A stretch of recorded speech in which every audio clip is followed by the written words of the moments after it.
Casting out of Boston Harbor 1999 and onto the open ocean. Yeah, 115 will be very nice for us. Circa 1765. The tall ship Rose, a replica of the famous British frigate, is set to sail.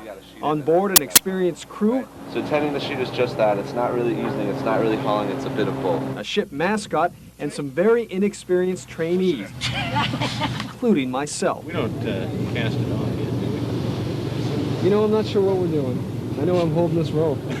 The Rose is a non-profit learning vessel. For history buffs like Dorothy Gate, this is the chance to experience what life at sea was like 200 years ago. I'm a huge fan of this time period, and I've read a lot of historical novels about this kind of sailing, and it's everything I've ever heard. In her day, the Rose was a medium-sized warship comparable to a modern-day destroyer. It was largely a ship built in anticipation of the French and Indian War. After the war, the Rose sailed to Rhode Island and successfully stopped the lucrative smuggling trade there. There were no American vessels that compared in size to the Rose. And so, in response, the Continental Congress formed what is now known as the U.S. Navy.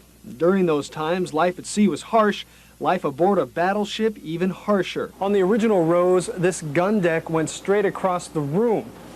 Crews would spend countless hours poised at the cannon, and as you can see, there's not a lot of room to move. I think for the average sailor, it was a pretty sparse lifestyle. Their careers were pretty short. You might start a career at sea at 16 or 17, and you were pretty much an old man by 30, if you live that long.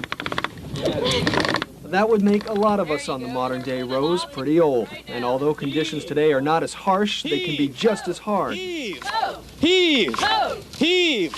It's pretty rigorous. I mean, they don't push you beyond what you're capable of, but you know, I've already started a few blisters here, and it's, you know, go aloft, no problem, haul the lines. It's a little bit heavy. It certainly is. You know, do everything you You're can. working. You're working, absolutely. But for folks like Dorothy, a few blisters are worth the opportunity to sail back in time.